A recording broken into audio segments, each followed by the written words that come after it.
कल्लू और उसके बेटे का जन्मदिन एक ही दिन पड़ता था। कल्लू बहुत ही गरीब था। वो एक बड़े जमींदार के घर पर माली का काम करता था। उसकी पत्नी लोगों के घर पर जाकर उनके घर का काम करती थी। वो दोनों दिन भर अपने अपने काम पर खूब मेहनत करते थे और शाम को अपने घर वापस पहुंचते थे। उनका एक बेटा था जिसका नाम सूरज था। सूरज अब बड़ा हो गया था। अब वो काफी समझदार हो गया था। वो घर के छोटे मोटे खर्चे चलाने के लिए काम कर लेता था, जैसे कि कभी किसी की गाड़ी साफ कर देता या फिर कभी शादी ब्याह में काम कर लेता था। इस तरह उस परिवार का गुजर बसर हो रहा था। सूरज अभी ज्यादा बड़ा नहीं था।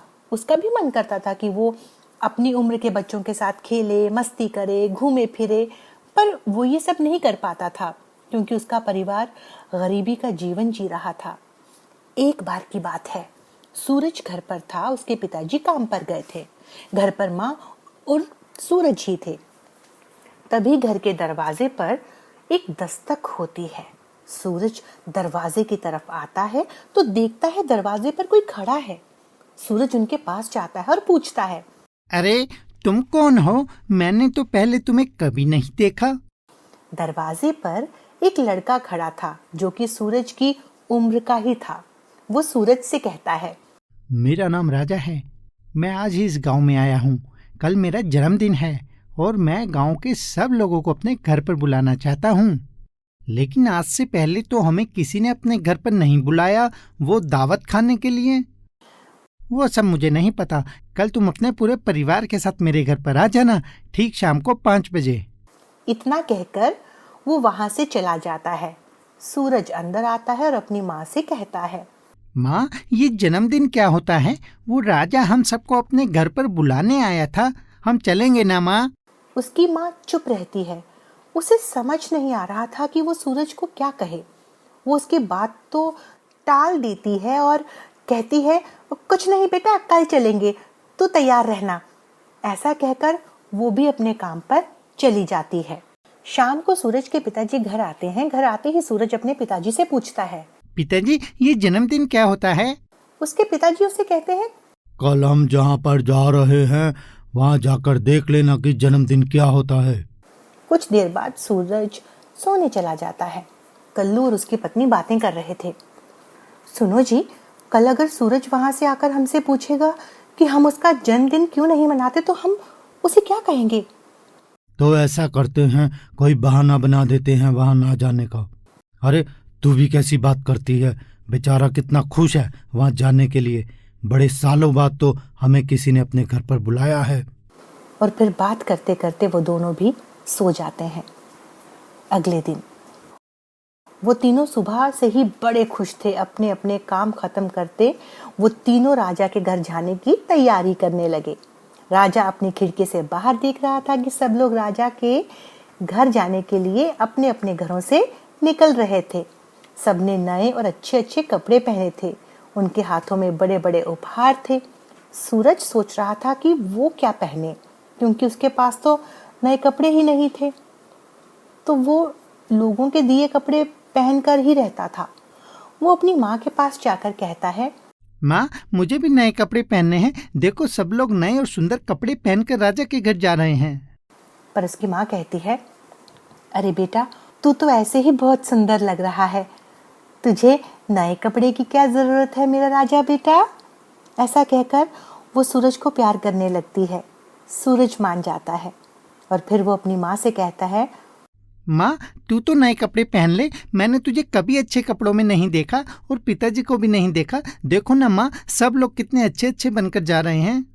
वो जिद करने लगता है, पर उसकी माँ उसे समझाती है और वो तीनों राजा के घर के लिए निकल जाते हैं। जैसे ही कुछ दूर पहुंचते हैं, दूसरे लोग उन्हें देखकर हंसने लगते हैं क्योंकि वो तीनों बहुत ही गरीब दिख रहे थे। कुछ देर बाद वो तीनों राजा के घर पहुंच जाते हैं। वहां की चकाचौंध देखकर उन तीनों की आंखें फटी की फटी रह जाती हैं। सब लोग उन्हें बड़े अजीब ढंग से देख रहे थे और उन्हें देखकर हैरान भी थे, पर कल्लू ने उन लोगों पर ध्यान नहीं दिया। वो राजा से मिलते हैं। राजा उन्हें खाना खाकर जाने के लिए कहता है। कल्लू, उसकी पत्नी और सूरज पेट भरकर खाना खाते हैं और अपने घर चले जाते हैं और सो जाते हैं। दूसरे दिन माँ मुझे भी अपना जन्मदिन मनाना है। माँ मैं कब पैदा हुआ था? उसकी माँ कहती है, ठीक है बेटा, मना लेना, अभी मैं काम पर जा रही हूँ, शाम को आकर बात करती हूँ। कुछ देर बाद उसके पिताजी आते हैं। सूरज भागकर अपने पिताजी के पास जाता है और पिताजी से भी वही बात कहता है। उसके पिताजी भी उसे वही बात कहते हैं और काम पर चले जाते हैं। कुछ दिनों में सूरज का भी जन्मदिन आने वाला था। वो सोच रहे थे कि वो सूरज को कैसे मनाए कि हमारे पास तो कुछ भी नहीं उसका जन्मदिन मनाने के लिए। फिर एक दिन कल्लू जिस जमींदार के घर पर काम करता था, उनसे वो कुछ पैसे उधार मांगता है और पैसे लेकर वो घर चले जाता है। कुछ दिनों बाद सूरज का जन्मदिन आ गया था। आज सूरज बहुत खुश था। वो जैसे ही लोगों को बुलाने के लिए अपने घर से निकलने को तैयार हो रहा था, उसकी माँ उसे रोक लेती है और कहती है, अरे सूरज बेटा, तू कहाँ जा रहा है? सूरज कहता है, माँ मैं लोगों को बुलाने जा रहा हूँ। इतने में उसके पिताजी भी वहां आ जाते हैं और सूरज को कहते हैं, अरे बेटा, तू तो जानता है ना तेरे माँ बाप कितने गरीब हैं, वो इतने लोगों का खाना कैसे खिला सकते हैं? सूरज नाराज हो जाता है और कहने लगता है, नहीं पिताजी, मुझे कुछ नहीं सुनना। आज तक मेरा जन्मदिन आपने नहीं बनाया, अब मुझे भी अपना जन्मदिन मनाना है। और गुस्से में घर से बाहर चला जाता है। सूरज की माँ कहती है, तुम चिंता मत करो, मान जाएगा, हम तीनों हैं मिलकर उसका जन्मदिन मनाएंगे। मैंने कुछ पैसे बचा कर रखे हैं, उसी से हम कुछ कर लेंगे। कल्लू भी कहता है, हाँ, मैंने भी अपने मालिक से कुछ पैसे उधार लिए हैं। ऐसा कहकर वो दोनों अपने अपने कामों पर चले जाते हैं और काम से जल्दी लौट आते हैं और सूरज के जन्मदिन की तैयारी में लग जाते हैं। सूरज घर पर बैठा सोच रहा था कि शायद उसने आज ज्यादा ही अपने माँ पिताजी को दुखी कर दिया। वो भी घर से बाहर एक पेड़ के नीचे बैठ जाता है। शाम को जब घर लौटा तो उसने देखा कि उसका छोटा सा घर बहुत सुंदर लग रहा था। उसके माँ बाप ने भी नए कपड़े पहने थे और एक टूटी सी कुर्सी पर कुछ रखा था। सूरज उसे उठाकर देखता है तो उसमें उसके लिए नए कपड़े रखे थे। सूरज जल्दी से वो कपड़े पहन लेता है और बहुत खुश होता है। फिर उसकी माँ उसकी पसंद का खाना लेकर आती हैं और तीनों मिलकर खाना खाते हैं। सूरज अपने माता पिता को देखकर बहुत खुशी महसूस करने लगता है और अपनी माँ से कहता है, माँ मुझे माफ कर दो, मैंने सुबह आप दोनों पर गुस्सा किया। माँ थोड़ी देर के लिए मैं भूल गया था कि मैं क्या हूँ, लेकिन माँ तुम देखना, एक दिन मैं भी बड़ा आदमी बनूंगा और फिर तुम दोनों को राज करवाऊंगा। हाँ बेटा, तू मेरा राजा बेटा है, तू जरूर बड़ा आदमी बनेगा एक दिन। तभी उसके पिताजी वहां पर केक भी रख देते हैं।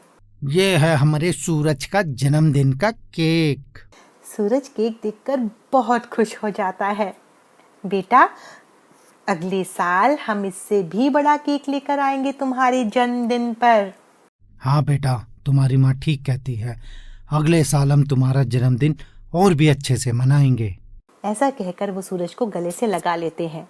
तो इस तरह गरीब का जन्मदिन भी अच्छे से मन गया। तीनों आज बहुत खुश थे।